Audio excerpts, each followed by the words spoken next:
Prakhar Srivastav from Tranzission. On behalf of Team Tranzission, I welcome all of you to this exclusive We Care For You class for SureShot IP participants. The idea is the brainchild of our founder and CEO, Ms. Rashmi Makhija, who is a professional in her own capacity as a CA and CS with over 30 years of professional experience and a well-known name in corporate training for the last 15 years. This class has been curated specially for you participants, and you can call this a last mile help in the marathon race you are running to achieve your goal of becoming an insolvency professional. At the outset, we thank Mr. Ashish Makhija, who needs no introduction for accepting our invite and holding this special session pro bono. This is a joint attempt to show that Tranzission cares for its participants. To run the session smoothly, I'll be moderating between you, participants, and Mr. Makhija. It is requested to all the participants to kindly follow these rules.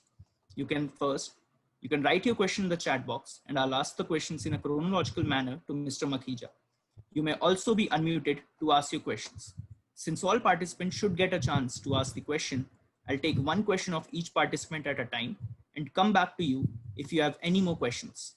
I request you to be brief, as we would like to utilize Mr. Makhija's time in the best way and cover as many questions as we can.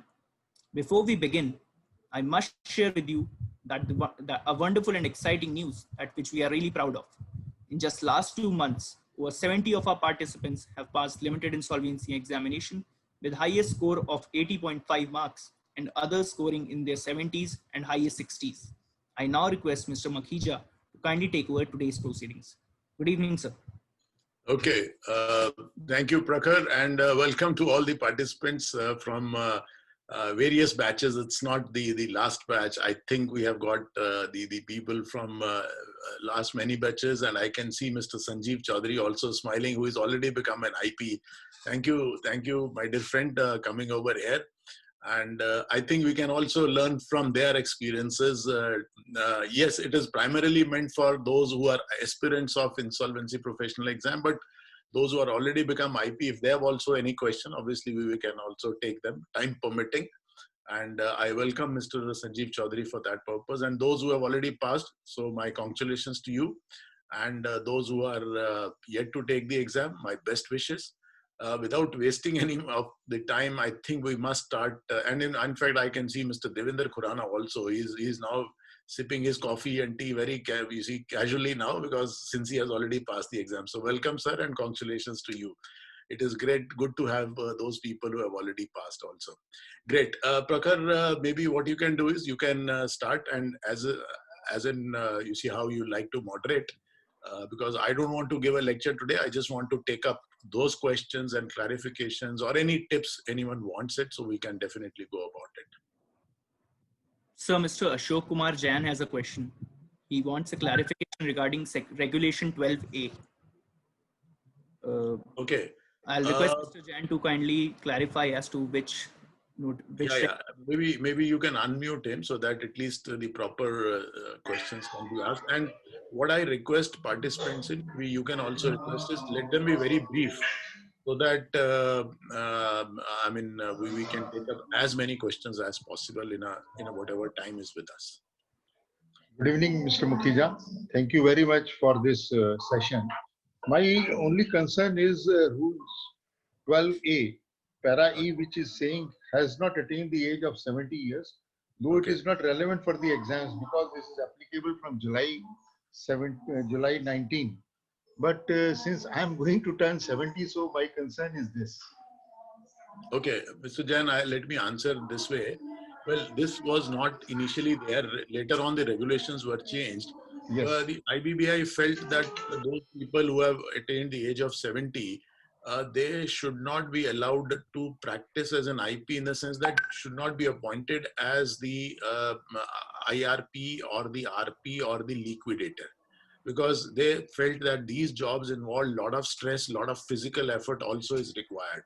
So what they have said is that they will not be doing this, but you can become an IP, you can practice as a consultant, you can do whatever else what is required, maybe a forensic audit or whatever IPs are doing otherwise, than you see acting as an RP or an IRP or a liquidator. That is the only thing which is not permitted, but other things are all permitted. Thank you, Mr. Mukherjee. Thank Yeah, yeah. In fact, if you wish to challenge it, go to the High Court and you. No, I'm a practicing chartered accountant for the last 45 years. yeah, So yeah, I joined it just as a, profession. yeah. I thought, let me use this time of COVID-19. So no issue of going to the High Court. Well, we need people of your experience also, like many of the IPs are forming now IPE. So you can be a part of an IPE. I think that will really help. Thank you. Okay, thank you. Yes, Prakhar. Mr. Devendra Khurana is unmuted. Sir, good evening. Yeah, good evening, Mr. Khurana. First Yes. of all, I am thankful to you for your guidance and knowledge, whatever I have gained from your lectures. And I'm really delighted and rather thrilled also to achieve this LI, pass this LI. My main motto was to achieve it and pass it, not to practice the IRP or do any other thing. But whatever I thought I should do, once I decided I will pass it, I will pass it. Right. And now I am very much free from my all tensions. Right. And one tip I want to give other fellows who are going to appear: kindly listen each and every word of Mr. Makhija. That will count, even for lectures, signature lectures also, and case laws and case studies. I have got a rich experience in the case studies and case laws. That gives me very much confidence to appear for the exam and get it qualified. Thank you, sir. Thank you for Thank you your very time. much. Thank you. Thank you, sir. Yes. Prakhar. So Mr. Abhishek Agarwal is unmuted. Prakhar, you can show your video also. I mean, we don't want to be a face. Good evening, sir. Yes, sir. Good evening, sir. Yeah, good evening. Yes, sir. Go ahead. Just I want to know for allied law, we have to study with Bayer Acts only or any useful tips, sir? Okay. Well, as far as you see the acts are concerned, I've been telling repeatedly, and I think I have no hesitation in saying, please only take up Bayer Acts. Do not refer any document else. I mean, no book is required, no other material on YouTube or Google. Please do not go into that. The questions which are being asked from allied laws are straight and simple from the Bayer Acts. So just concentrate. I think we have also supplied, the Tranzission has already supplied you the list of important sections also.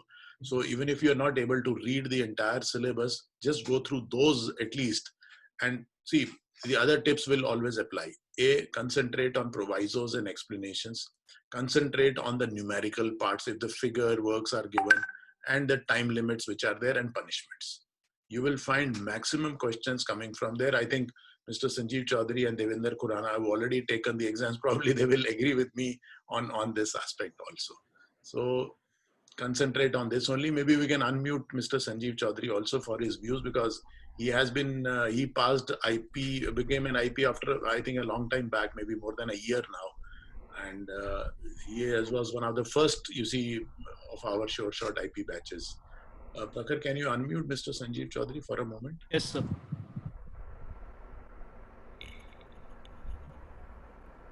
Mr. Sanjeev is yes, sir, he's unmuted now. We still can't hear you, sir. There is some voice audio problem is there. So you are unmuted. Okay. But I think Mr. Sanjeev has not joined from the computer audio, sir. You need to rejoin again. Yeah, maybe. So in the meanwhile, Mr. Dwarkanath Acharya has a question, and he has been. Cheki, you have any other question? Yeah, for deficit financing or deficit budget, or what material we should look for? For deficit, what you said? Yeah, for the I have gone through the finance and accounts questions you are asking? Yes, sir. Okay. See, for finance and accounts, of course, there is no material or study material. What I suggest is there are one or two good websites are there. Like, I think Tranzission must have sent you those links also. If not, we will be able to send you. Just go through them. There, you see, you will find the terms, these whatever terms are there, financial terms and other ratio analysis. So if you just go through that, I think that should be good enough. Right? I'll also see in the meantime during the sessions only if I'm able to find out any of that website here, I'll put that link here. So just Google that, go there, read those terms and ratio analysis. That is good enough. Okay, right. Chalo, wishing you all the best. Mr. Sanjeev is back, sir. Yes, Mr. Sanjeev. I don't know. There is some audio issue is there. Maybe you can move on. In the meantime, try to keep him unmuted. Sure, sir. So Mr. Dwarkanath Acharya has a question. He is unmuted, sir. Yes, Mr. Dwarkanath.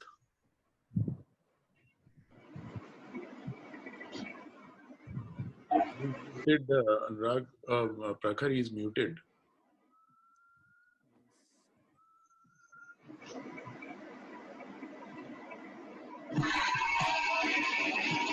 Is unmuted, sir.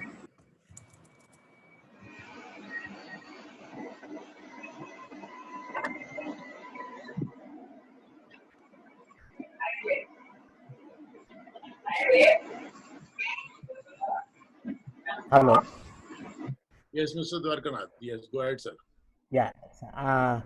So this one of my friends, she was taken recently on an exam, and she had one question regarding assignment matrix in IBBI to IP professionals. So I was not sure what is this one, but she was telling that there is a question in case laws which has come, which is based on 0 to 100 based on IP's current engagements and he or her performance rated by the board internally. So what is the rating? Is there anything such a process is available in the board like that? Or it is just a question which has come casually? Okay.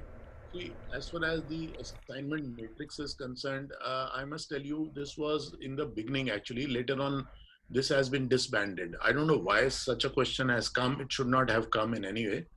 I must share with you that initially, if you read the law, right, it says that when an IRP who is not named in an application by the operational creditor, then the adjudicating authority will refer the matter to IBBI, and IBBI will respond within 10 days. This is all mentioned in all the sections.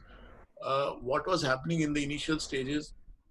A lot of applications were coming, and adjudicating authorities across India were referring the matter to IBBI. Well, IBBI had to respond to each and every, query of adjudicating authorities, becoming tougher for them. Initially, what they did was, whenever a reference was coming from adjudicating authority, they were sending an email to all the IPs.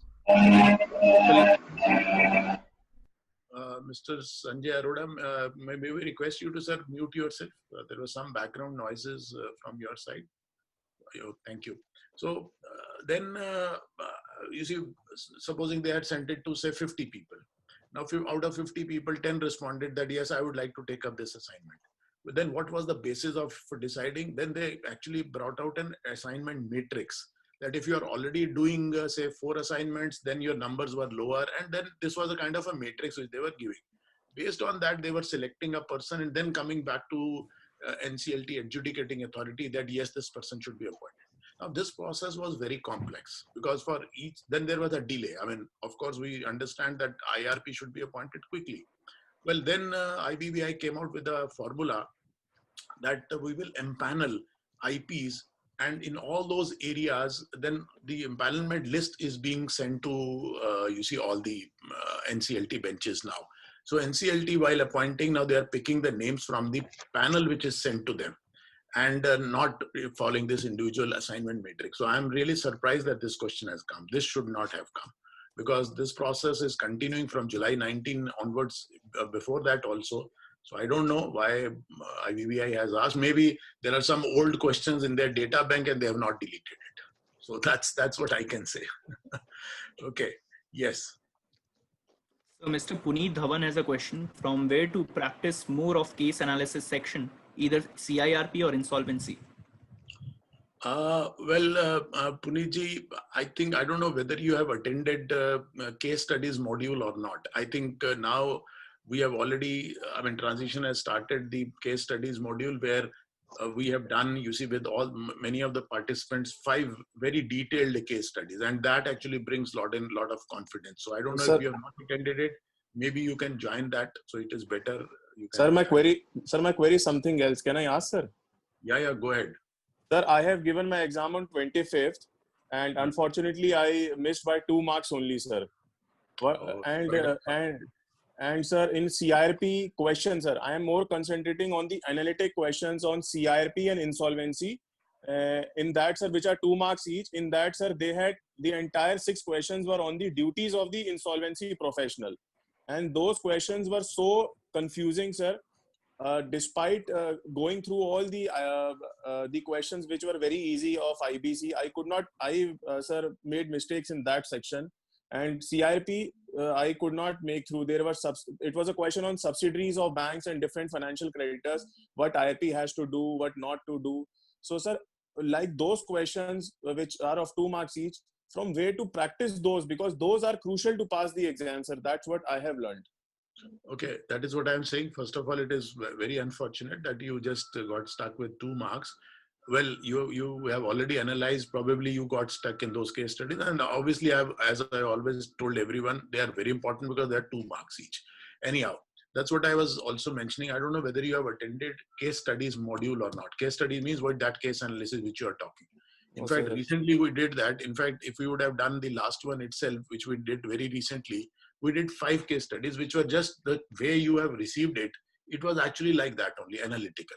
What is happening today is these case studies are being based not only on the law which you have studied, but also on the case laws. Like the one which you are talking about, it was actually based on ArcelorMittal's case.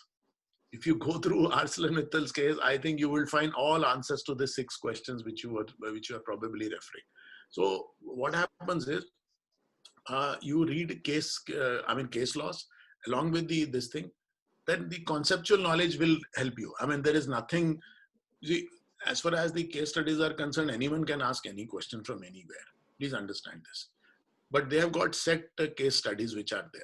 So we also try to anticipate that what kind of questions can come. In fact, in our recent case studies module, we did 5 case studies, and they were circulated 2 days in advance to the participants so that they can come out with the solutions. And we had a great discussion. I think many participants will agree with me that we did a great job in doing that. So maybe Puneet, practice on that. Transition is also having that case studies module. I don't know when you are planning to take up next. I would say you were this close actually. So you were this close. So don't get disheartened. Okay. Sir, maybe another month I have. So whenever I will get, if Transition is doing another case study, sir, I maybe be aware of it and I will attend it, sir. Sure. I think you can definitely be in touch with Mr. Naveen Khanna if you have his I will number. do that, sir. Yeah, please do that and come on board. We will definitely help you out. Thank you, sir. Thank you. Good luck to you. Okay. So Ms. Jyotsna has a question. She wants a clarification regarding section 142, subsection 1, subclause B. Okay, 142, 1B, that is an insolvency part which is there. Okay, maybe you can unmute her. I mean, she can ask a direct question. What is the query, her query, so that at least we can, hear from her if that is possible. Yes, sir. What you can do, Prakhar, you can unmute 2-3 people at the same time so that the time is not wasted in this. Anyhow, yes. I think 142 talks about I believe it is talking about modification or recall of bankruptcy order. Is that correct? I think Ms. Jyotsna is now unmuted. Yes, sir. That's right, sir. Yes, sir. That's right, sir. So my question is, sir, so it talks about modification or recall of bankruptcy order. 142 1B specifically says when both the bankruptcy debts and the expenses of the bankruptcy have after the making of the bankruptcy order either been paid off or secured to the satisfaction of AA, this can be passed, this 142 order can be passed. So I just want to understand the intent of this, when already it is done with the satisfaction, then why there should be a recall or modification? Okay. Well, ma'am, there can be certain circumstances like, you see, a person was unemployed for 2 years. Now he ran up, say, the bankruptcy debts of, say, around 2 lakh rupees. But suddenly after the bankruptcy order is passed, now he gets a job of 5 lakh rupees per month. So now he is in a fit position to repay. You see, maybe he's 2 lakh, 3 lakh or 5 lakh. Okay. So in that case, he can approach the bench also saying that please recall this order because I am in a position now. Or supposing there is a windfall gain. Supposing his grandfather leaves him, say 1 crore of rupees in his will when he dies. So he becomes the owner of 1 lakh rupees. It's a windfall gain for him, isn't it? Supposing he wins a lottery. I mean, there can be many number of situations where financial health can improve suddenly also. Okay, That so is the, only a modification can happen. There cannot be a recall in that case, no, sir? no, then modification or recall is like both the things, because you see, if you look at the section, the first clause says there exists an error. Supposing there was something wrong was there, so obviously he was not to be declared as a bankrupt. There is some mistake, so that it can be recalled also. So modification, recall, anything. So all powers have been given to NCLT on this regard. Okay, sir. Thank you, sir. Sir, can I ask one more question, sir? Go ahead. Okay, what is the meaning of unliquidated amount, sir, with reference to section 109 subsection 3? Okay, very simple. Unliquidated debt means a debt which is not yet properly specifically ascertained, which cannot be determined accurately. That is known as unliquidated. I hope you must have heard, you see, in the business contracts, liquidated damages and unliquidated damages. Like, Yes. I'll just give you a small example. Somebody is doing a job like Indian Oil Corporation. Indian Oil Corporation, supposing it is constructing a refinery. Now, while constructing a refinery, it is appointed a contractor to build that refinery. So in their clause, there will be a clause in their contract that if you have to build it, say within 2 years, but if you do it beyond 2 years, then for every day you will pay 10,000 rupees penalty. This is not liquidated damage because the damages are determined. Then, Okay. or there could be a clause that you see, if you delay, then Indian Oil is entitled to claim damages. Now here, damages are not determined, so they are known as unliquidated damages.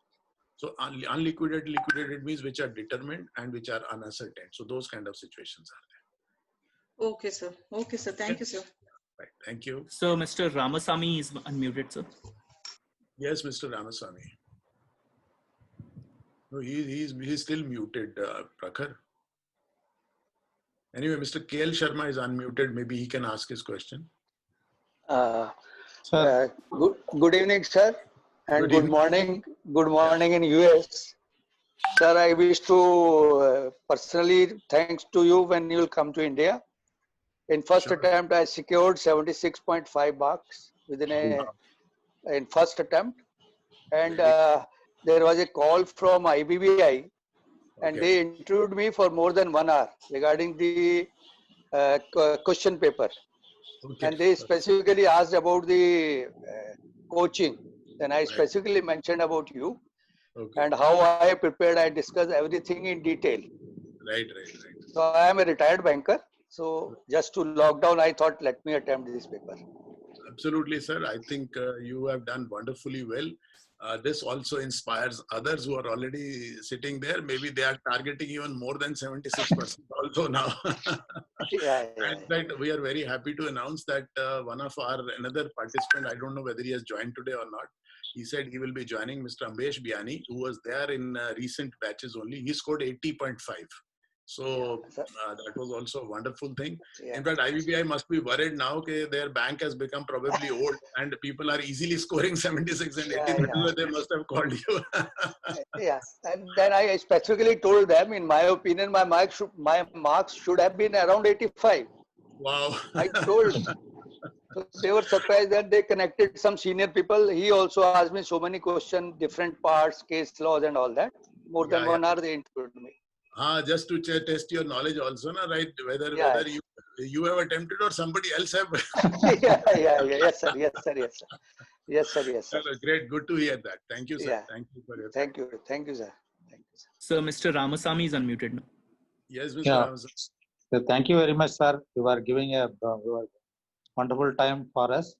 See, my question is very simple. That sections, I am not able to remember the sections. Whenever I am attending the test questions, I got the book practical when I am writing. Some of the questions are coming in the test sections. Which section this one is coming? Are there any shortcut is there to remember these sections or anything? Okay. Well, there is no shortcut for remembering, and you really need not memorize, you see, as such. Number one, in transition practice exams, you may find some questions which are asking sections, but let me tell you honestly, in IBBI exam, there will be very minimal. I must tell you, out of say 89 questions, maybe one question or two questions may come. We don't know because their bank is the separate bank, but generally speaking, they don't ask sections. But like, I must tell you, like you have gone through, you see all the modules. Well, if somebody asks you section 14, don't you remember? Yeah. If somebody 14 asks you more. 29A, don't you remember? So Yeah, by the yeah. time you read them along with the case laws, I think half of the section you also start memorizing, isn't it? So it comes automatically. It comes automatically. Okay. Right. Yeah. Thank you. Sir. Thank you. Yeah. Thank you. So Mr. Arindam is unmuted now. Yes, Mr. Arindam. I think you have also passed already, I believe. Huh?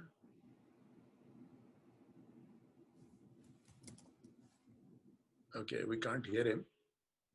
Hello. I think Mr. Ambesh Biani has also come. Maybe you can unmute him also. We can hear them. Hear Yes, from sir. him Good because evening. he's 80.5. Yes. Yes, Arindam ji. Yes, sir. Good evening, sir. And thank you for all your guidance. It really, mattered and helped me to clear the exam. So I have two questions. One is, sir, in relation to enrollment, do you suggest any particular IPA, for the purposes of enrollment? Okay. Well, you see, according to me, you can, I mean, that's your personal choice. All the three IPAs are substantially equal, but I can just give you two statistics. Number one, out of say 3,200 people who are already enrolled as IPs, 2,000 plus are enrolled with Institute of Chartered Accountants IPA. 700 to 800 are enrolled with ICSI, and rest maybe 200, 300 are enrolled with Institute of Cost Accountants. So if that helps, I don't know. And the second thing, which I don't know whether helps you or not, I'm registered with ICSI. So I'm also a chartered accountant, and they were after me that you should register with us. But since I was part of the monitoring committee of ICSI, so I went there because their CEO actually requested me. So that is, if that helps, I don't know. So, but Right, that's your personal choice. Yeah. I'm actually an advocate, sir. So, in relation to special what I also feel is like, you see, don't go to the lowest one because they have got very few members. I don't know how they are going to serve. If you go to a larger one, then the personal attention is not there, because I understand that with IPA, ICI, sometimes they are actually in responding, they're a little late because the staff is limited. So middle one, ICSI, I mean, seemed better to me because I thought they will, and they're sharing good updates and other things also. But I'm not saying ICSI, IPA is bad. In fact, I have been their faculty for a very long time, and they are pretty good also. It's your personal choice, sir. Yeah. Yes, sir. Sir, I have one more question. Can I just ask you? Sure, go ahead. Sir, in relation to empanelments by banks and financial institutions, they are asking people to divulge details about alignment with any IPE for purposes of empanelment. So does that actually not serve as an incentive in case I am not aligned? Right now, it is very difficult for for me to either float an IP or get associated. So do you think it will act as a disadvantage if I don't align or join any IP for the purposes of acting as a as an IRP or IP? Okay. See, there are two ways of getting the assignments. Number one is because most of the banks have started making their own panels, like SBI, BOB. Most of the banks have got their own panels. Now, empanelment also requires that, obviously, everyone is, you see, trying for the empanelment. So they have also to choose. I mean, they can't have 3,000 people on empanelment. So out of, say, they have to have, say, 500 people. Obviously, they have to make certain criteria. What is the criteria? Criteria is infrastructure. So they actually look at how many you see people you have with you, or are you joined with affiliated with some IP. So that is what the purpose is. The second way of getting the assignment is like you get an empanelment with IBBI, and IBBI sends the panel to all the NCLT benches, and then one by one, like supposing name number 19 has already been given one assignment, then name number 20 will be considered. So generally they go in by first in first out kind of a situation. So but there is a waiting game. Obviously it may take 6 months or 1 year to get a job from IBBI, so from NCLT. So what I can suggest you, I think we have got around more than 60, 65 participants here. And you have been part of the WhatsApp groups also. And now, since you have already passed, we are going to make you as a part of Transition Alumni Group also, which is also doing wonderfully well once you pass. Those who have not joined, maybe Transition, you can send a detail to the Transition, and I think they will make you a part of that Transition Alumni. I think Mr. Chaudhary is already a part of it, I believe. So what you can do is, what I suggest, you guys are from Pan India. Look at Mr. Raja. I mean, he's from southern part of India. Mr. Ramaswamy is also from that southern part. Some may be from Nagpur, Surat, Mumbai, Kolkata, Delhi, like Mr. G.R. Bhatia. He's such a wonderful person. He's remaining silent right now, but I know, you see, he's much more competent than all of us. And he is such an experienced person. So what I can suggest you is, why don't you guys join hands? Say 50 people joining hands together and forming an IP. I think you can beat any big four, my dear friends. Do that. As a transition, maybe we can have transition IP, isn't it? Right? Let's name it transition IP. Yes, and let's make it, you see, as strong as possible. I think in a pan-India presence of say 50 IPs, well, nobody can beat you. Which bank will use empanelment? And then we have got so many bankers out here, isn't it? They will manage our networking and also empanelments, isn't it? So I think that will give us, you see, hugely, like Mr. Bhatia, G.R. Bhatia, he's an expert in competition commission. Well, if you need any help, you can go to him. He has been a part of the Ministry of Corporate Affairs for such a long time. He has such an illustrious career. Well, he can help you in many other areas, isn't it? So somebody who is maybe like Sanjeev Chaudhary ji, he's an expert, you see, as a chartered accountant, maybe in tax matters and other matters, or GST. Well, see, these are the, you see, advantages which we need with each other.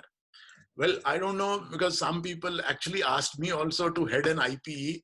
Well, I did not decide to form an IP, but now you're giving me some ideas also. maybe we all of us can start, and if you want, I can lead also. Maybe we can think about it. If not a bad idea. Okay. It's actually a great initiative, for younger professionals like us, and it will actually serve as a, from advisory perspective, to have an experienced person like you. So we ideally would need encouragement and guidance, because our first formative steps that we take as IP professionals will actually chart, and encourage more professionals to join this field. So, and what will happen is, supposing say 20, 25, 30 or 50 people join, well, it gives you a lot of infrastructure. And which bank is going to refuse? Tell me. Right, sir. So pooling your resources, pooling your capital, pooling your experience, I think it will be unbeatable. And we can beat any big four, isn't it? Yes. Anyhow, we will definitely discuss offline, Mr. Arindam. I think that's a good suggestion. Maybe Mr. Ambesh Biani is also there. Sanjeev ji is also there. What we'll do is, you have my numbers, I believe. Let's have maybe a separate Zoom meeting. We'll not bother those who are right now the IP aspirant. Those who have already passed, maybe they can send me a message. We can have a separate Zoom meeting for them, and then let's see future. And then as and when these people keep on passing, we will also keep them on board. I think that will be a good idea. Yes, sir. Thank you so much. Thank you, sir. Great. Thank you. Yeah. So Dr. Surekha Thakral is unmuted. Good evening, sir. Yeah, good evening, ma'am. Good evening. Sir, in section 119, subsection 2, it says the repayment plan may provide for early discharge or discharge on complete implementation of the repayment plan.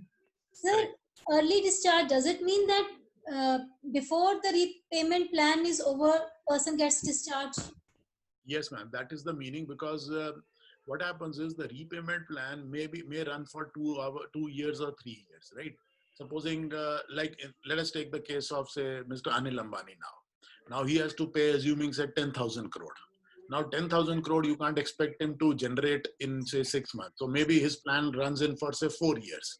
But he can't be, you see, an undischarged bankrupt for a period of 4 years. So law says, okay, basically this is for a repayment plan, not for the purpose of this. So what he can do is, he can, all these creditors can agree that, okay, he will be discharged after 6 months or maybe after 1 year. So that is what the plan can provide. If the plan provides, then he gets an early discharge. If the plan does not provide, then of course it is at the end of the plan, whenever the completion of the plan is there. But you said it is only in bankruptcy that. No, I'm sorry. No, I did use the word bankrupt. That's what I realized later on, that 119 actually falls in that bankruptcy. Not in bankruptcy, it is in insolvency. Yes, sir. Yeah, insolvency. Sir, here then early discharge I didn't get, because you said in the class that early discharge is only in bankruptcy, that after 1 year you can apply, and nowhere else early discharge is there. So please clarify. No. Early discharge is basically in both the circumstances that number one, you get early discharge when you are, see, in bankruptcy, it is not an early discharge. Please understand. Okay. In bankruptcy, the period is 1 year. If the bankruptcy process is going beyond 1 year, then you can apply. Then he can move an application and say, please discharge me because it is taking more than 1 year. So 1 year benchmark has been taken in bankruptcy process. Okay. But in repayment plan process, which is insolvency resolution process, the plan can itself provide early discharge. If the creditors are satisfied with the plan, they may say, okay, we are discharging Mr. Ashish Makhija in 2nd month itself. Fine. So that could be there, because otherwise, if he remains undischarged, he is under a lot of disqualifications. Thank you, sir. That is, yeah. Thank you, ma'am. Thank you.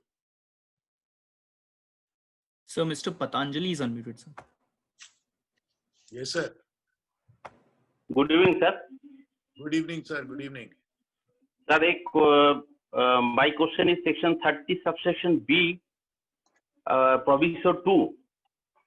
Okay, 32B. Okay. 32B.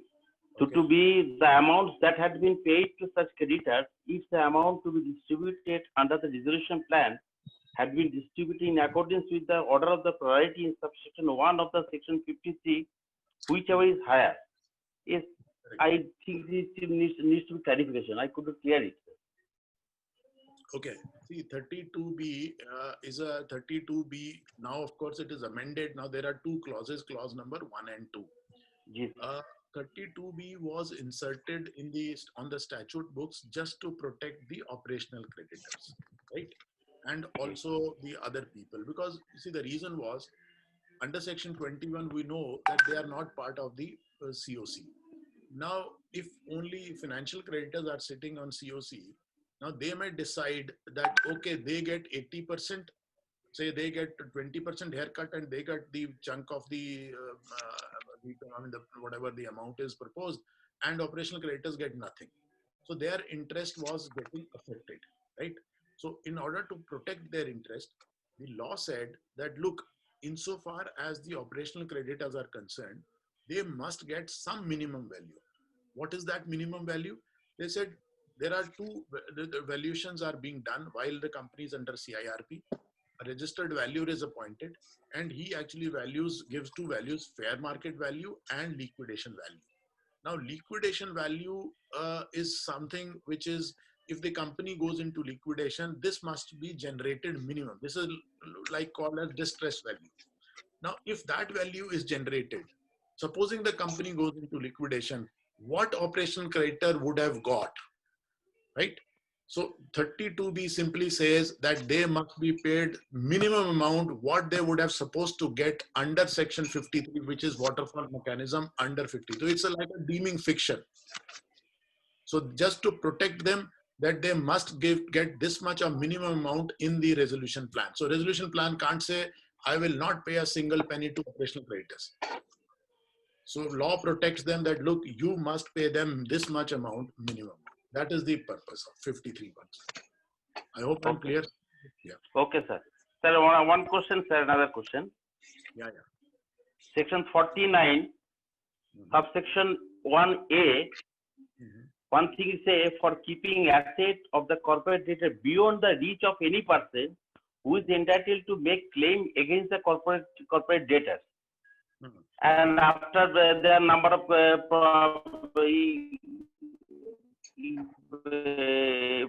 BCS, it doesn't carry any meaning, sir. Please elaborate. No, sorry. Beyond the reach of the corporate debtor of any person, I couldn't understand. Okay. Hello.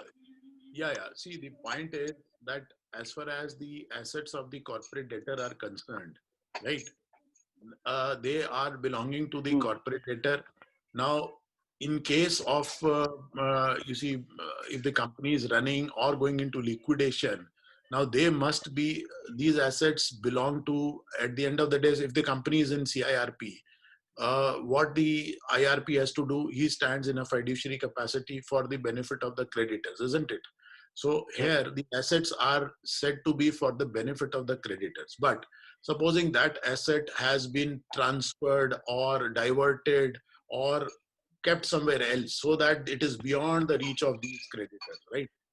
Otherwise, this asset should have been available for them for distribution, supposing, but the promoters have transferred this asset fraudulently to their own persons or diverted the money. Like in case of Amrapali or JP, we are hearing Supreme Court says that you have diverted so much of money to your subsidiaries and all. So now those assets, the cash or whatever, now that has been kept beyond the creditors, isn't it? Otherwise, it would have been, normal course would have been available for distribution to creditors. So I think that is the simple meaning of this, sir. Achha. Sir, one more question, sir. Okay, sir. Sir, one more, sir. Sorry. I hope this is the last one. A lot of other last one, sir. Yes, go ahead. Okay, sir. Under section 52, when secured creditor in liquidation proceeding, in your signature said, you told if the asset value is 40 crores, if I get realized out of the 10 crores more, so then what is the treatment of 10 crores? Right. Okay, I think I'd give a very specific example, 2 instances, and just to make you understand, right?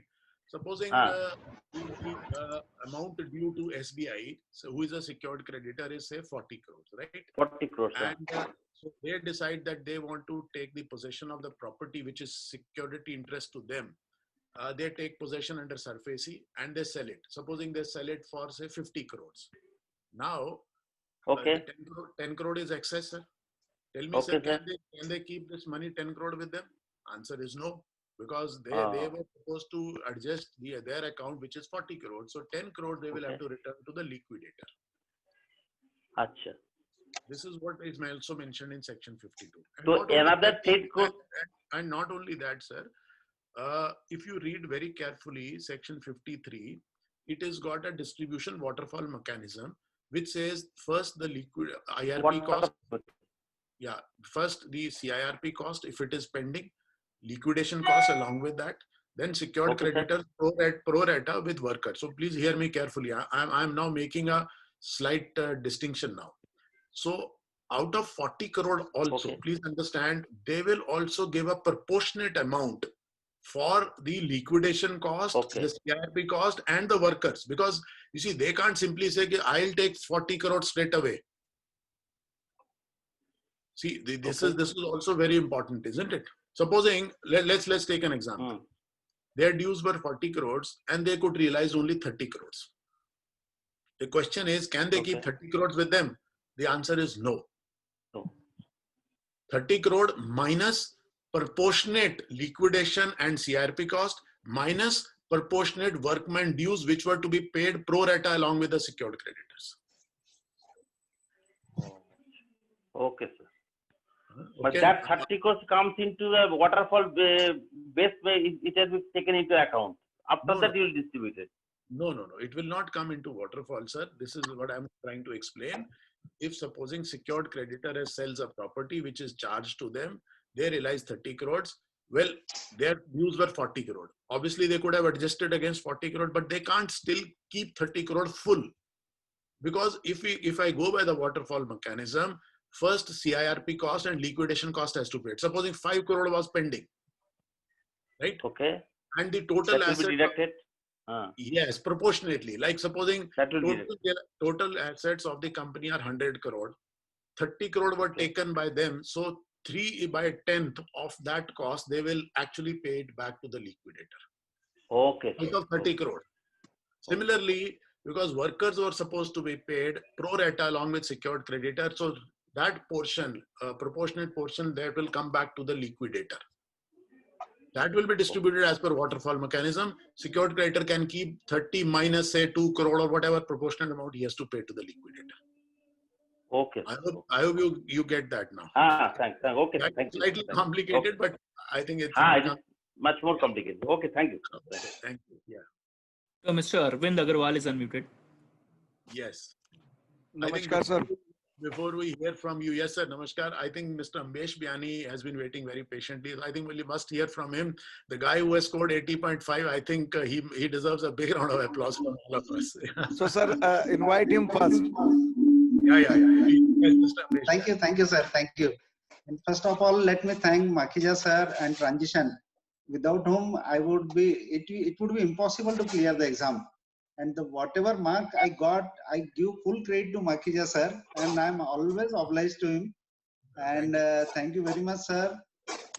And the book you provided for the court law cases, that is an excellent book, excellent. Without the book, it is impossible to read the 130, 120 pages case laws to understand them. And since we are not having a background of law, the understanding the case laws are very, very difficult. The book is wonderful, and it really helps us a lot. And the 10 marks, you see the very important 10 marks the law section provides. So I'm very, very much thankful to Makhija sir, and I would love if he could join us in the proposed entity. And if it is possible to work with Makhija sir, I will be very happy and very proud to be a student of Makhija sir. So thank you, sir. That is all because of you, and happy to see you again. Yeah, thank you so much. Thank you very much. Yeah, maybe can you share your experience of how to attempt questions or how to prepare? Because people are, of course, I have given tips, but coming from you, you have passed it very recently. I think that will be a great benefit to all the participants also. Sir, I am not that expert to give any tip, and that too in front of you, that is highly impossible. Following Makhija sir, I think that is sufficient. What I can do is I can shut off my video then.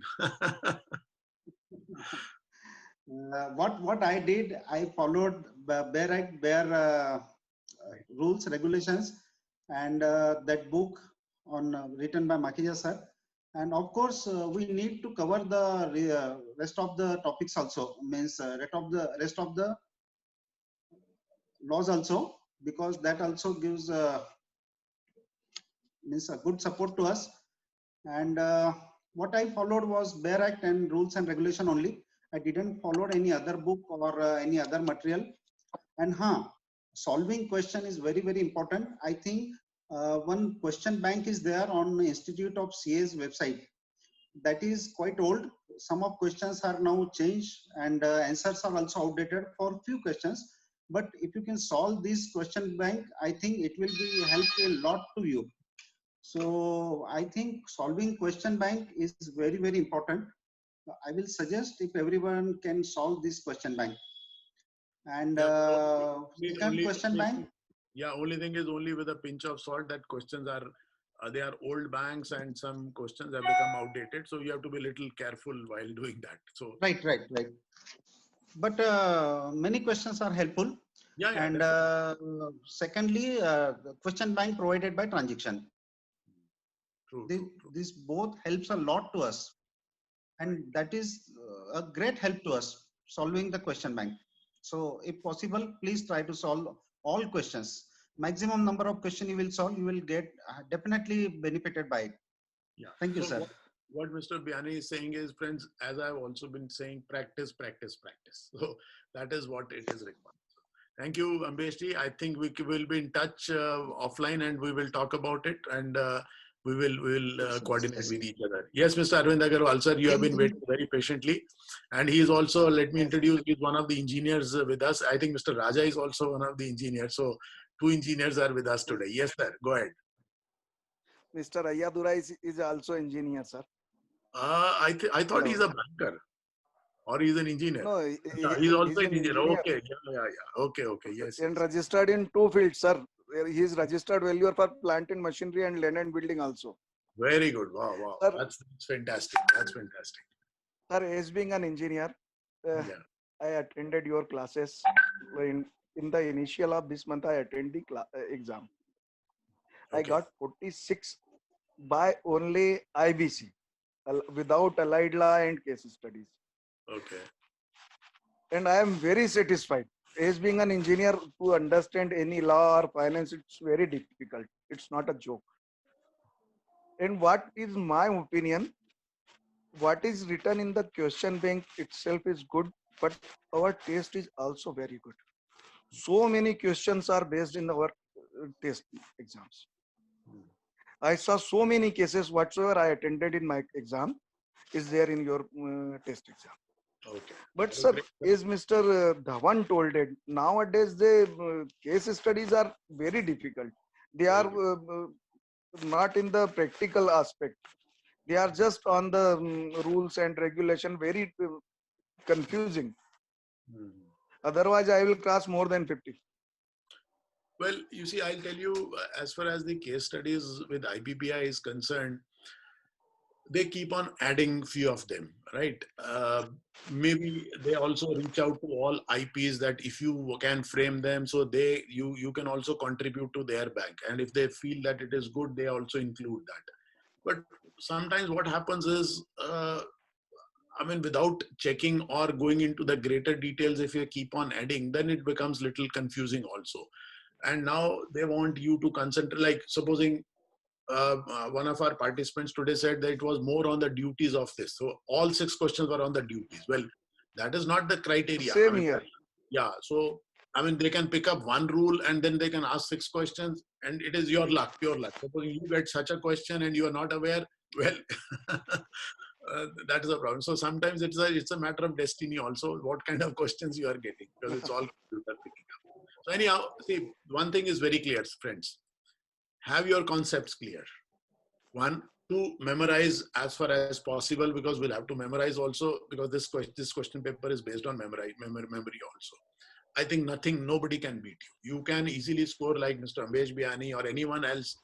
Well, passing is one of the target, but I would say if you take a target of 75%, definitely you're going to pass. That's what I'm trying to say. Yes, sir. Do you have any other questions, sir, Mr. Arvind Agrawal? Yes, sir. Yeah, is now discussed for IPE. Yeah. And you told it about the alumni of transition. Right, sir, right. Control on the patient, otherwise you will have the stuff to beat an IPA also. Right. Because, sir, can you allow me to speak in Hindi? Yeah, sure. Go ahead, sir. Sir, because I am more comfortable in Hindustani. नमस्कार sir, मैंने जितना भी अभी तक पढ़ा sir, कहीं पर भी, चाहे इंजीनियरिंग हो या मास्टर ऑफ वैल्यूएशन हो या अभी रजिस्टर्ड वैल्यूअर की एग्जाम, इतना अच्छे से और इतनी चिंता करके पढ़ाने वाला मुझे कहीं नहीं मिला. तो मैंने तो बहुत एंजॉय किया, आपकी तीनों क्लासेस अटेंड की, और नवीन खन्ना जी से या प्रखर जी से या जिनसे भी बात होती है, मैं यही कहता हूँ कि मेरे लिए सबसे बड़ा अचीवमेंट ये है कि मेरा मेन प्रोफेशन वैल्यूअर का है, उसके साथ में आईबी और दूसरे लॉस का नॉलेज तो ले ही रहा हूँ ना. ठीक है, आज नहीं कल मैं निकल जाऊंगा. वो आपने जो कहा डेस्टिनी पे भी बहुत कुछ डिपेंड होता है, कुछ बिजनेस के साथ पढ़ाई करना भी डिफिकल्ट होता है, लेकिन आपके साथ बहुत नॉलेज मिला सर. और जो तरीका आपका पढ़ाने का है और एक जो आपकी इच्छा होती है, हर किसी की नहीं होती है सर, तो उसके लिए मतलब थैंक यू बोलूंगा, और मेरे पास वर्ड्स नहीं है बोलने के. अगेन टेस्ट के लिए आप नहीं सर, मतलब मैं ये कहूंगा कि एक टेस्ट के लिए और अरेंज करवाइए, कि हम तो 10-20 बार और देना चाहते हैं एग्जाम देने के पहले, क्योंकि एग्जाम देना और मार्क्सिंग तो एक अलग बात है सर. नॉलेज जो आपके यहाँ से आ रहा है उसकी कोई लिमिट नहीं है. Thank you sir, thank you. आपने बहुत अच्छा अरेंजमेंट किया सर, थैंक यू. आप लोग के जो पार्टिसिपेंट्स ऐसे आते हैं ना sir, they are so experience. In fact I must tell you, I also get enriched with so much of experience or wisdom which is already there. I think that also gives me a lot of motivation, a lot of passion. So what I'm doing is because of my passion I'm doing it, sir. So I'm glad people are liking it. Thank you. Yes, sir. Prakhar, can we? Yeah. So Mr. Manish Mathur is unmuted, sir. Oh yes, Mr. Manish Mathur. I think he has been a very, very particular in last 3 batches, 100, 19, 18, 19 and 20. Yes, Mr. Mathur, go ahead. Sir, just one query. If you can give some tips regarding how to study for the last 3-4 days before the exam. I mean, what to would suggest to focus on the last 3-4 days Okay. before the exam. Very good sir. देखिए sir, जिस दिन exam देने जा रहे हैं ना, उससे पहले तो अपना जो है नेटफ्लिक्स पे 2 मूवी देखो सर. कोई पढ़ने की जरूरत नहीं है. you have to be absolutely free of your this thing, because जो पढ़ना था पढ़ लिया.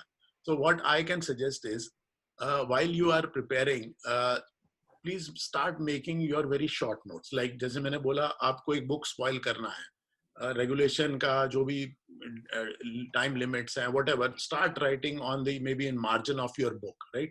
Start making your short note, or maybe whatever way you want to make your short notes. Before 2-3 days before the exam, just refer to your short notes. Don't go to the act and other things again, unless you have great doubt. Only then you can go back to the bare act and all, because you have already done 2-3 readings. Don't need to read too much on this. So go with a very, very open mind, with a free mind. I think that will serve you better than anything else. And in case laws book, the keywords which you have noted down along with when we did the case laws, or you have tabular presentations, which I have given you tables also, refer to the tables, issues and facts. I think that is good enough. That is good enough, right? Okay. Yes, sir. So Mr. Ganesan is unmuted, sir. Yes, Mr. Ganeshan. Hello, good evening, sir. Good evening, sir. Good evening. Sir, Welcome. last time I got around 58, but the 58.25. But it is one of the experience I got in exam. I got a specific question. Personal discussion with the suspended directors. It leads to committee of creditors decision. We will discuss in COC. No, what, sir? Can you just explain again, sir? What is the question? Personal discussion with the suspended director. Personal discussion with the suspended directors. Okay. Can I discuss in a COC meeting as a RP? No, if you are an RP, Yes. You see, if the suspended directors are there, they have to be given a notice. So they will be attending the COC meeting. Yes. They are also attending, but one of the it is in exam question also. That time I have not that much exposure in this area. The suspended director is discussed with the RP. Can I give IRP and discuss in first COC meeting? Otherwise, if you are RP, yeah, and you put on the COC meeting, like that. The question framed. Maybe I'm not able to understand, sir. See, as far as the COC is concerned, yes. Now IRP makes the COC, right? Because after collating the claims and all, he will categorize as FCs, OCs. Now he will constitute the COC, and he will also call the first COC meeting. So the first COC meeting, he will be the chairperson. Yes. And in that first meeting, the committee can decide either to replace IRP or to make him as the RP. Now, suspended directors will also be a part of the first meeting itself. Yes. Because they have to be given a notice, isn't it? Yes. It is, and the question is basically unauthorized source of information. Can I discuss it in COC meeting? Unauthorized source. Source of information. This company is went wrong because of this. This money is used for some other purpose, or some of the rumors. Or can I discuss in COC meeting? Okay. Sir, as far as the COC meeting is concerned, it is a free meeting. You can discuss anything, right? Yes. But only thing is, COC is a very responsible body. Obviously, they will look into the credentials of the information, isn't it? Discussion, yes. no problem. They can discuss anything under the sun. If something is brought to their knowledge, well, they can ask for investigation, isn't it? Yes. But the credibility, of course, is there. As far as discussion is there, no stoppage. Anything can be discussed. Yes. Okay. But being a part of the COC, they will have to take a very conscious decision, right? They will. They go with the forensic audit or transaction audit. Then they found all the things. Because you can't spoil the reputation of somebody just based on the reviews, right? Yes, just discussion only. But based on the evidence, we will go ahead with the other procedures. Just like you see, just understand. Supposing there are enforcement authorities in the government of India. Maybe ROC also, maybe a regional director, maybe Ministry of Corporate Affairs, maybe in earlier MRTP Commission and now Competition Director General is there. Now, if some complaints is received, well, they will not just go on a witch hunting. Obviously, they will ask for some more documents from that person, and then they will start the investigation if they find that there is some material which is available. So same job, I think the RSUC has to do. Okay. Yes, sir. Okay, sir. Thank you, sir. Thank you. Yeah. So Mr. Ayadurai is unmuted, sir. Oh yes. Welcome, Mr. Ayadurai. Sir, good evening. Ram Krishna Hari, good evening. Sir, I hope I receive your good luck. I could not get my center timings in Pune, which is still not at open. Maybe by next month only. So I'd like to have a maiden attempt. No, Mr. Ayadurai, what I suggest is this. You write an email to IBBI. Okay. In fact, you see, in Delhi also, their centers were closed. So I suggested the short IP participants that you drop a mail to IBBI. There are 2 email IDs are there. If you want, I can send it to you, or Tranzission can send it to you. Write to them. They will open it specially for you also, my dear friend. Oh, yeah, great. If that is the case, I am very eagerly waiting. I'm getting bored. I'm eager and restless to get about. So sir, coming to questions. Sir, before you move ahead, I can tell all the participants the same thing. Right. If you are not able to book a slot because your center is closed, just don't keep on waiting at your home. Drop a mail to IPVI that you are ready to take on this date at this slot, say 8 to 10, 10 to 12 on so and so, like give them 3-4 dates. They will actually book it from the back end and they will give you a payment, this thing. You can make the payment, and in fact, the center will be opened specially for you. It has been done by IBBI. So please do. Great. Yes, sir. Go ahead, sir. So this is section 29 in LLP, that holding out, and also the same in Partnership Act. I'll be obliged if you would give an illustration example and explain. I'm very vague. It is not. I'm not clear about it. I'm not able to. I'm sorry. Okay, I'll explain, sir. Let me take few examples, like say Ashish Makhija and Mr. G.R. Bhatia and Mr. Manish Mathur. They are the partners, right? Supposing they are the partners, we are thinking of making an IP. Let's assume we are partners, right? Now, Mr. Ayadurai is. We are standing in in some seminar or in some party, or maybe in this online platform itself. Now, I introduce Mr. Ayadurai as our partner. Okay. And Mr. Ayadurai remains silent. Now, Mr. Raja. Now, because you are a very reputed person, right? Now, Mr. Raja deals with the partnership firm on the belief that Mr. Ayadurai is a partner because you remained silent. Now you become a partner by holding out. Okay. This is partnership by holding out. You are holding out to the word, giving an impression that you are also a partner because you were supposed to speak. Because silence is been equal to, you see, this thing, your acceptance now. So you would have clarified, no, I am not a partner in the partnership with Mr. Ashish Makhija or Mr. Bhatia or Mr. Mathur. Sorry, I'm not a partner. But if you remain silent, now Mr. Raja carries that impression and he deals with the firm because you are a very reputed person. And supposing he loses money, then he can come back to you, partner by holding out, you will also be liable.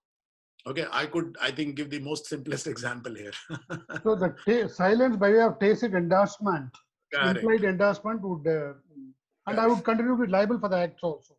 Absolutely. You hold out to outside word that you are the Okay. So one more small question. Wherever there is unliquidated, unquantifiable damages, unlawful gain, as defined in the penalty provisions, punishment provisions, in some places it is given 3 times unlawful gain or the loss, number 1, and also a maximum subject ceiling in case it is not quantifiable.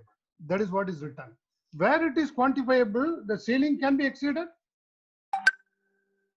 Well, you will have to tell me which exactly section you are talking about, sir, because you see the first principle of law, I think we have to need to understand interpretive principles, and Justice Nariman has also mentioned in many of the judgments, the text and the context must match. So the context which you are asking me, I want to read the text first. Section number, remembering, is the biggest. Doesn't matter. Maybe this has got a very less GB, sir. However much you may zip, you are not able to load it. Even if you load it, you are not able to RAM is very less. You are not able to have a random access back during exam. That becomes a very big problem, especially a man touching 70. It's human. Anyway, there are a few sections I am not able to call. Anyway, you can have a look at it. We are still going with the session. If you just able to find out, just tell me. Right. We'll go to the specific section and then we'll talk about it. Okay, sir. Thank you, sir. Thank you in advance. Pleasure, sir, and good luck to all of you. Good to you also. Yes, sir. Okay, Prakhar. Sir, Mr. Ravinder Singh is unmuted, sir. Yeah, sir, my question is in regard to the winding up of the companies, section 271 to 303. Right, now, sir. What is the validity today, sir, in the context of the insolvency of these sections, sir? Very good question, sir. And I really appreciate that you have gone into these details and you have an eye for detail. Well, if you have read very carefully section 271 of the Companies Act, sir, because it contained 6 or 7 clauses, out of which 2 clauses were deleted by IBC when IBC came, particularly one of the clause which said inability to pay debts is deleted. That means commercial insolvency of the company is outside the purview of Companies Act. It will be dealt under IBC because now company will not be wound up directly. We have to try to resolve the insolvency, and if that fails, only then it goes into winding up or liquidation. That's one. Now, there, if you read 271, my dear friend, there are 4 or 5 more clauses are still there, and those clauses have to stay because it says that if it is in the interest, if it is prejudicial, if it is in the interest of the security or sovereignty of the country, that the company should be wound up. I think you have to retain that provision, isn't it, sir? Supposing, I don't know if you remember, like there was a company in India, Daud Shoes. I don't know whether you remember that or not. There was a company actually. So it was a company which was being run by Daud Ibrahim. Now, is it not in the interest of the country that those companies should be closed immediately because they are kind of fronts for money laundering or some terrorist funding? So therefore, the power was used and those companies were closed down under that section. So 271, my dear friends, talks about some other provision. So still that validity is there, but yes, I agree with you. Consistency must be maintained between NCLT and IBC. Waterfall mechanism in Companies Act is different from waterfall mechanism in IBC. Now they should be aligned together. Right now there is a difference in that. So I agree with you, sir. But yes, if you read carefully, there are separate provisions for winding up there. Yes, sir. Yes, Prakhar. Ms. Shipra is unmuted. Yes, ma'am, Shipra. Hello, good evening, sir. Sir, I just want to understand the meaning of that new value in the section 43 preferential transaction. Okay, new value is like, you see, what is not considered as, you see, a preferential transaction provided a new value is created. Like supposing a loan has been taken or say some transaction has been entered into, which has resulted in some equivalent new value. Like, see, preferential or undervalued are those transactions where you are kind of diverting the funds of the company, giving preference to another person. But if it comes into a new value, that means some new asset has been created or some new thing has come up. So that is one of the exceptions to the rule. That needs to be seen. So if you have any specific issue in a particular clause, you can let me know so that we can deal with that. No, sir. I just wanted to know the meaning of that. I didn't get the whole clause because of the term, what is new value in this particular section. So that is in, okay, let me read for the benefit of everyone. I think let me show it on the screen itself. I think we can talk about that. If I can find out quickly where I've kept my, lot of files are open on my laptop. Okay, Prakhar, do you have that IBC open? Can you share? Okay, let me see if this is there. Yeah, okay. I think now you can see this. Yes, sir. Yeah, okay. Let me go to section 43 straight away. Okay, in the meantime, maybe we can have some more questions till the time I open this. So Mr. Narsimha Prakash is unmuted as well. Yes, Mr. Narsimha.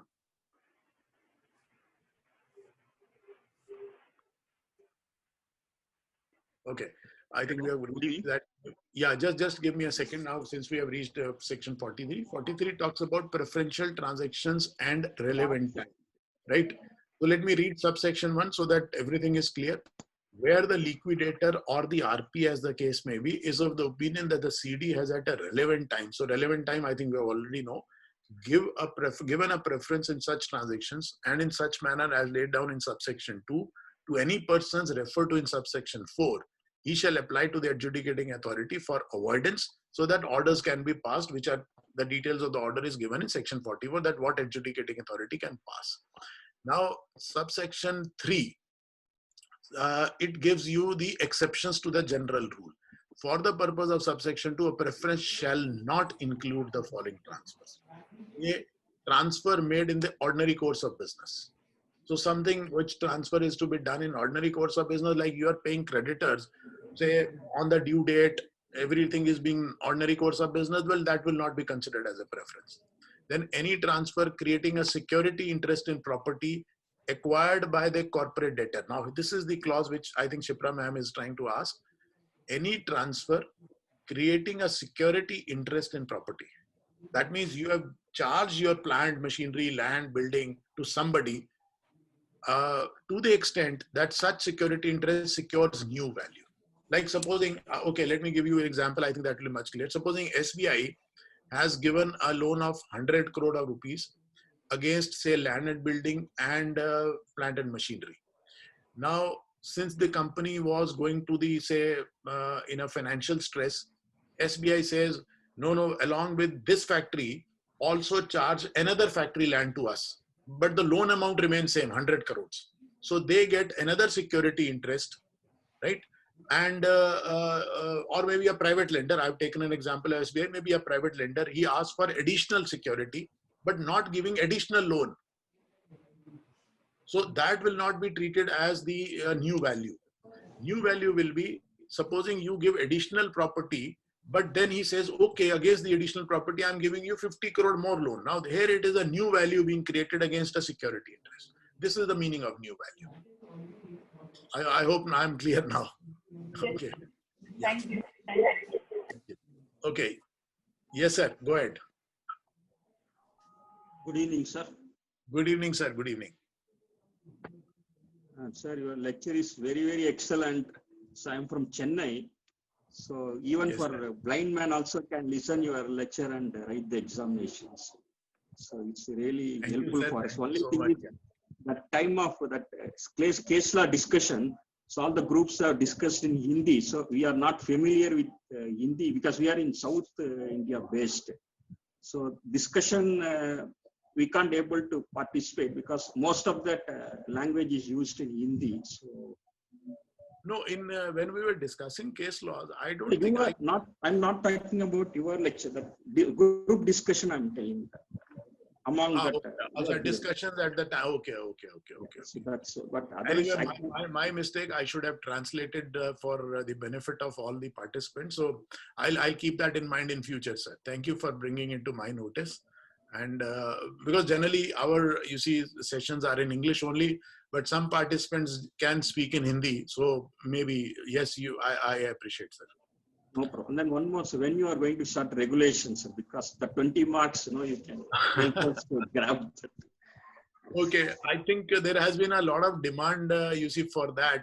I don't know if most of the participants agree, then we can have a separate session on rules and regulations, along with whatever we have left out, like maybe a finance and accounts, forensic audit, and the basics of valuation. So if participants want, maybe Transition can also think of bringing out with some module on that. I don't know if you think that it is desirable. Maybe you can give your write in the chat box. They can organize it if maximum people want it. Because we thought right now 12 days, you see, divided onto 3 modules is too much time. So we never wanted to take more time also. But you would think that it is necessary. Yes, okay, Mr. Manish Mathur is also saying, Neeraj Kumarji is also saying, okay, I think now Transition will seriously think. I'm ready for it, sir. Any time we can do that. Sir, one more. It's any chance for revaluing that papers if you are not satisfied marks or something? Any provision is there in that? IBC. In IBBI you are saying? IBB, any code, any chances for revalue or? Okay, good question, sir. Unfortunately not. In fact, one of the participant like you, candidate, he actually sent an RTI inquiry to IBBI that I want to see my paper. It was denied. It was denied. So even in under RTI also they are not sharing because they say that our bank is sacrosanct. Supposing we share with you like 89 questions, then we'll be out. Supposing 10 people ask, so 89 into 400 questions or 500 questions will be out. So sanctity of the bank will not be maintained. So they want to keep it as a surprise for the candidates. So unfortunately, even the appeals for the RTI were also rejected. So even the CA exam and all that, they are giving opportunity to review the papers and all that. It's not. I know, sir, because the difference is because they are not MCQ based.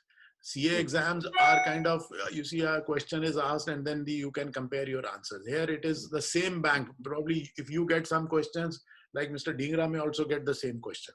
But if they supply you the copy of those 89 questions, then it will be out. It will be in the public domain. So they want to maintain secrecy of their question bank. That is the purpose. So thank you, sir. Somebody has to go to Supreme Court. Okay. Yes, I think. So Mr. Raja is unmuted, sir. Yeah, Mr. Raja. Yes, sir. You have been waiting patiently, sir. Yes, sir. Yes, sir. Sir, the judges in the Supreme Court, we said some 34 members, okay. But I saw in the internet it is only some 31 or something. 31 or 33. Okay, I've got your point, sir. Friends, his question is because if you go to the Constitution of India, which you download from nicode.in, you will find in the provisions of the Supreme Court, the Union Judiciary, it talks about 30 judges plus 1 Chief Justice, so total 31 judges. In one of our batches, one of the participants wrote 34, right? Well, let me clarify. For your examination purposes, it is 30 plus 1. 30 judges and 1 Chief Justice, total 31. The 3 more judges were appointed on after the amendment took place in September 2019.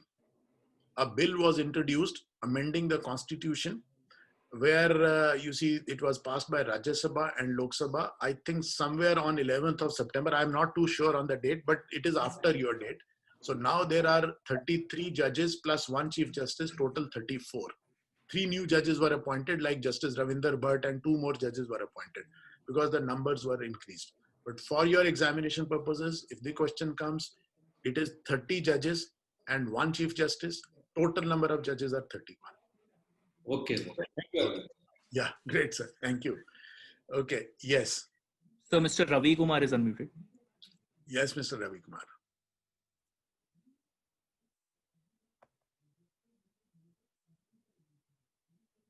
Okay, in the meantime, Prakhar, you can take up questions in the chat box if they are there. Yes. One by one. So Mr. Dwarkanath Acharya has a question. Is topple by holding out not quantifiable area? It is ₹5 lakh as penalty. No, I think this is the answer what somebody was asking, holding out. So okay, I have given an answer for this is an answer. Yeah, fine. For both the points, one is if it is not quantified penalty, it is a 5 lakhs as a penalty. Okay, wherever that is the penalty of 3 years and this one is there. If it is not quantifiable, maximum amount is 5 lakhs. Right. So Mr. Sanjay that answers Mr. Ayadurai's question actually. Yeah. Okay. Yes, Mr. Sanjay Arora. So Mr. Sanjay Arora had a question. If you are stuck at 53-54 marks range, how to get balanced passing marks or more marks? Okay. Very good question, sir. The only thing is practice.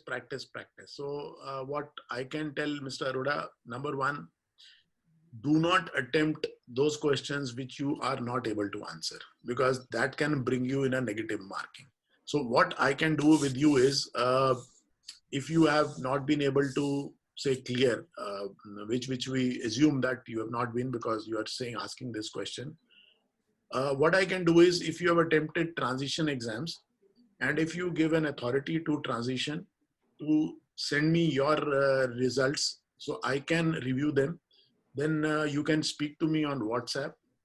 We can go through together which areas or whatever things are there.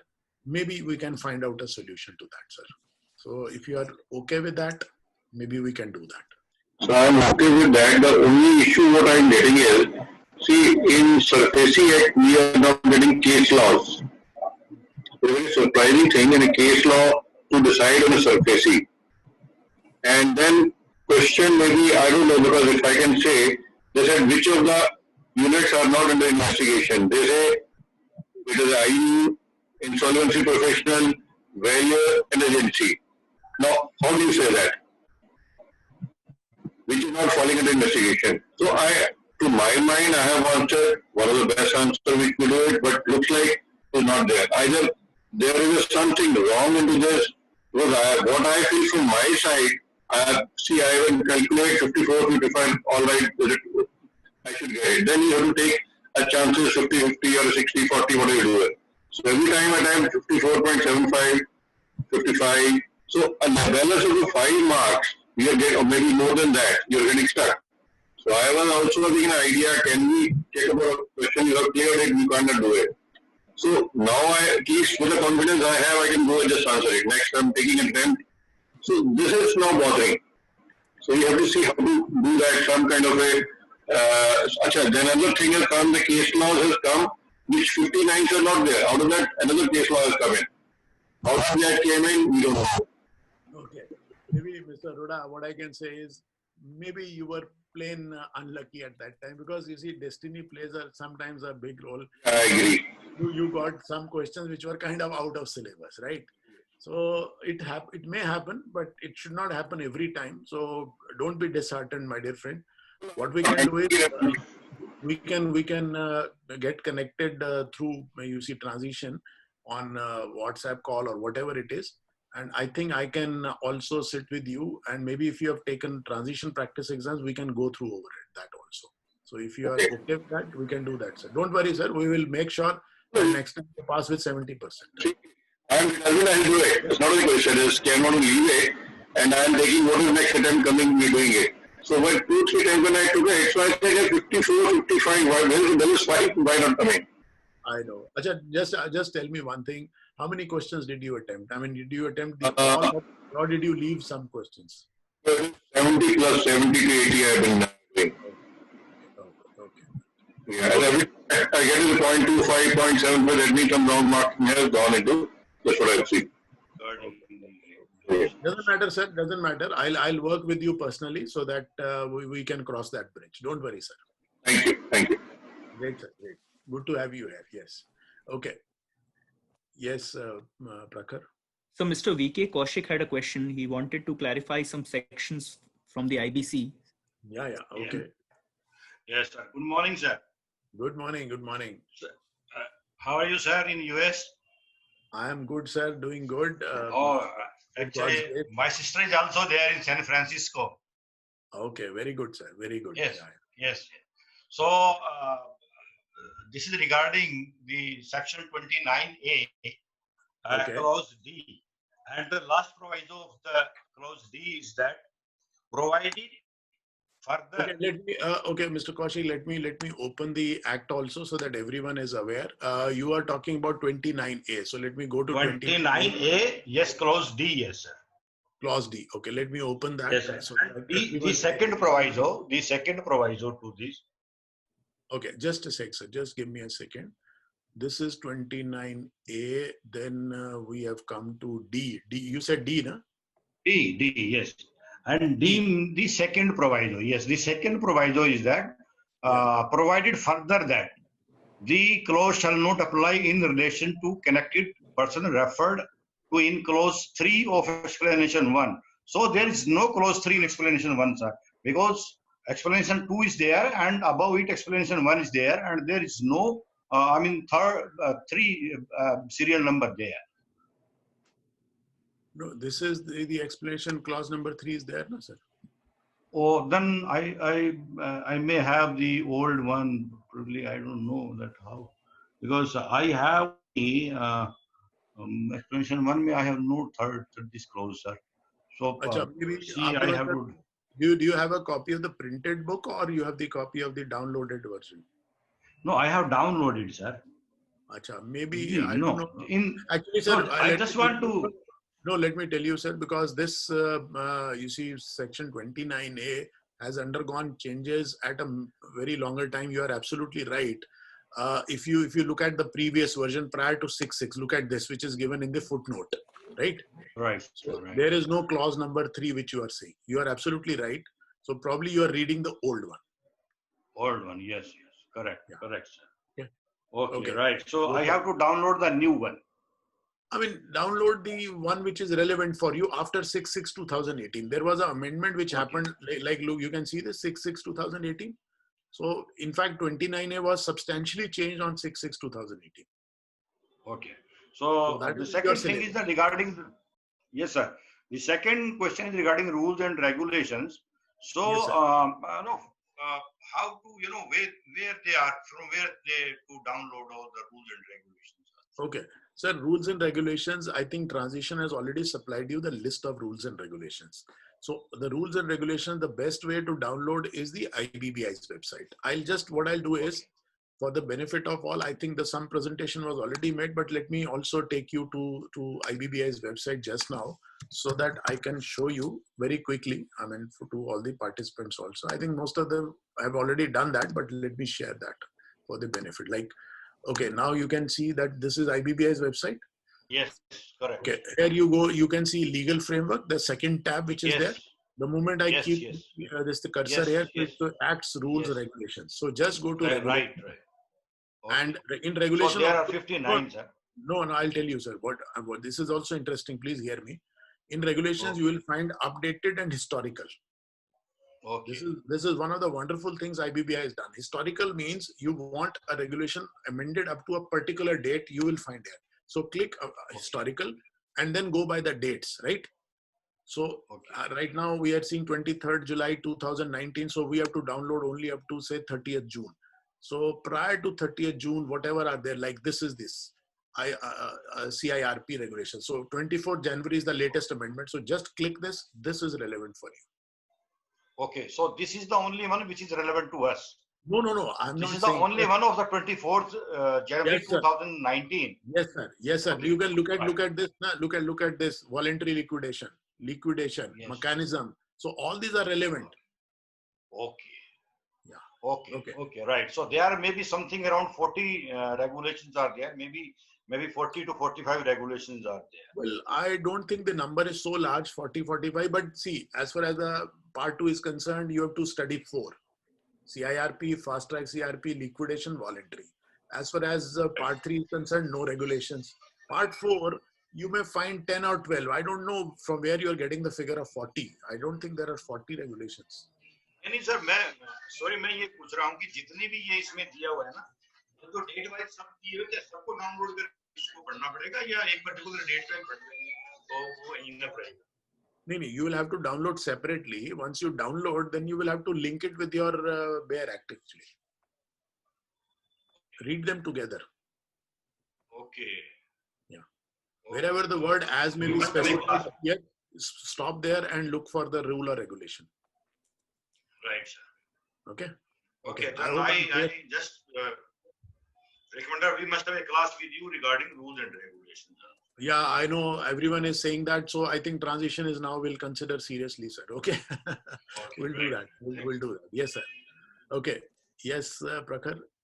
So Mr. Devang Thakur has a question regarding, he wants clarification regarding the best way to remember the sections and subsections. Okay. Okay.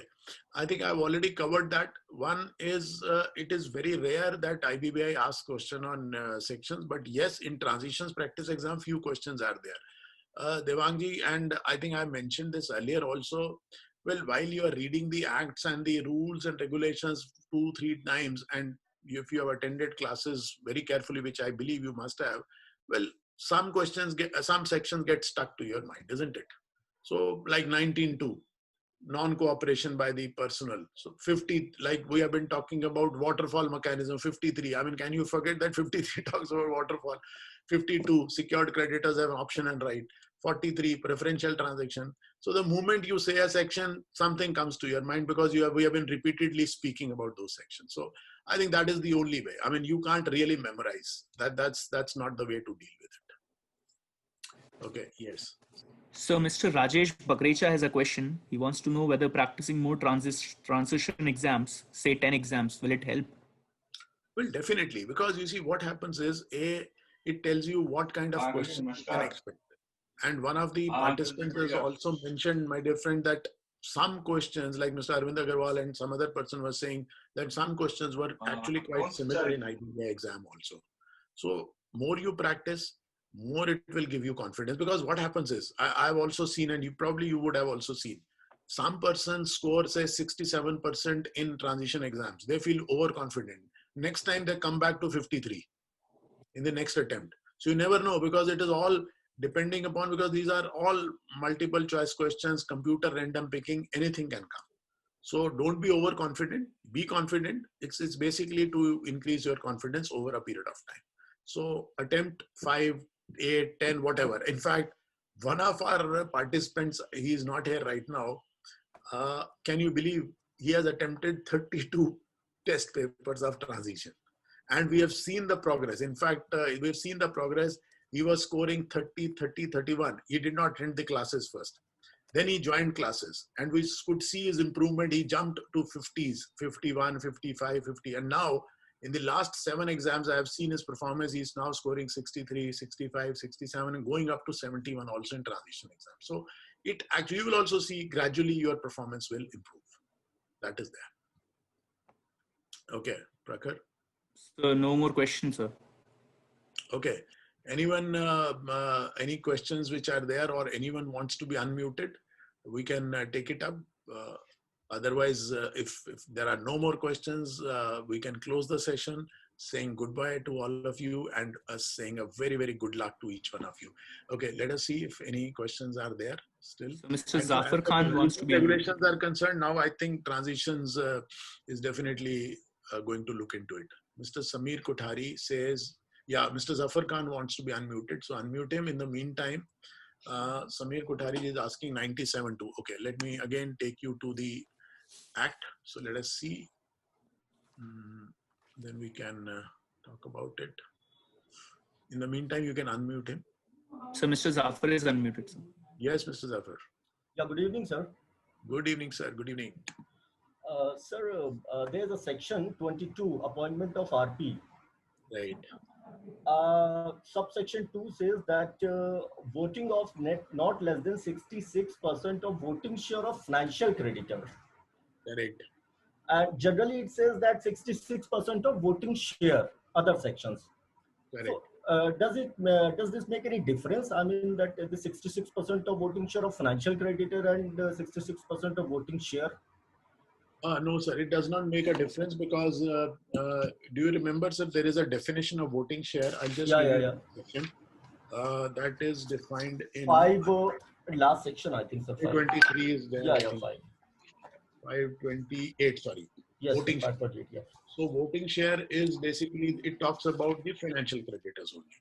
So even if a certain section does not specifically refer to financial creditor, I'll go to the definition part and I will link it with this. So it is definitely those who are entitled to vote. Okay. Right. Okay. Yes, I think there was one more question on 97.2. I was not able to share the, yeah, this is the act again. Okay. So let me share that 97.2. Maybe you can unmute him. What is exactly the question? If he wants an explanation on 97.2, or is there a specific question? So Mr. Kothari is unmuted. Yes, sir.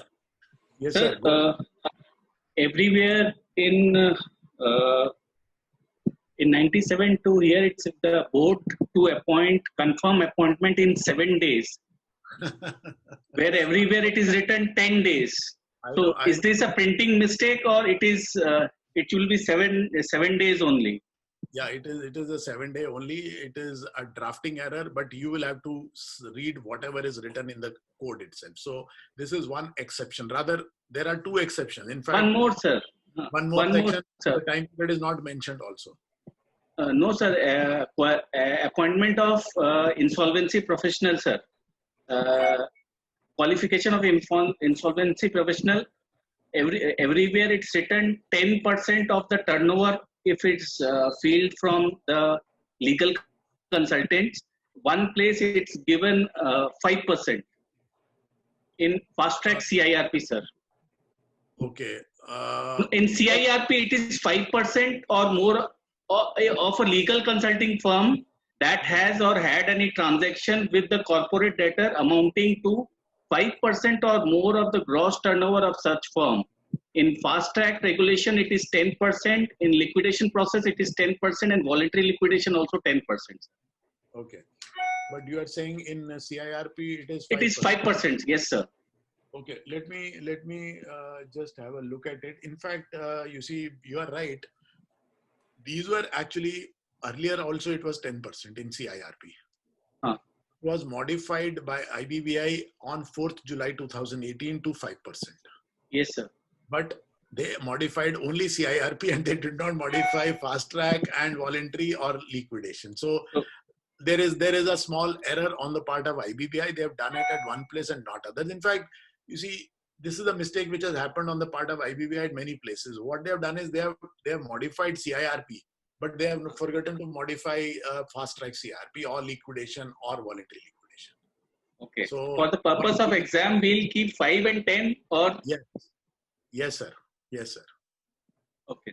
Yes, sir. Whatever is written, you will have to go by that only. No, I thought whether it is a typing error or it is genuinely the difference is there. No, I would say it is deliberate. Okay. Okay. Thank you so much. Yeah. Okay. So whatever is written, I think we'll have to go by that. Okay. Right. So, friends, any other questions? Okay. Right. So I think everyone is asking for this thing. Okay. Practicing more exams, say 10, will it help? Okay. Yes, Mr. Bagrecha, what I say is, well, it depends on you, right? So I've told you one person has attempted 32 exams. So maybe if you feel comfortable by attempting 10, very good. If you feel no, I want to take more, please take more. But benchmark figure 10 is good enough. I mean, 8, 10, whatever, I think that is a good standard which is to be attained. Okay. Okay. Applicability of territorial jurisdiction of all allied laws. Yes, Mr. Ayadurai, this kind of question can come. So, but go by, you see, what was there before the J&K Amendment Act which came. So, because that was applicable for you. So don't go by the latest amendment, but go by what was relevant for your period, okay?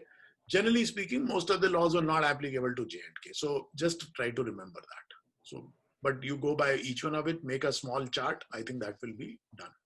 Okay, so friends, we are all done with the questions. So thank you so much for being part of it. And I'm so delighted to interact with each one of you. If you still have any questions, okay, Mr. Kaushik says 35-1H. Okay, let's deal with this last one again. 35-1H. Okay. Well, you guys are asking, you see, very specific question. I'm so glad that you have gone through all these sections. And one person asks a question, the other person gets the benefit. Okay. 35-1H. Let us look at 35.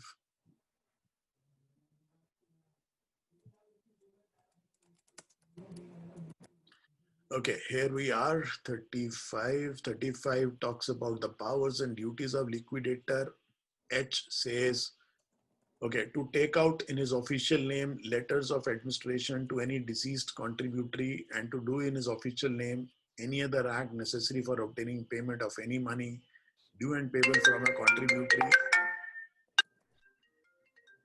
Just give me a second, sir. Money due. Okay. Well, this is one of the specific questions which you have asked is, what happens is, once a company comes into winding up or liquidation, There is a new term which has come up. If you go to the companies at winding up, the word is contributory, right?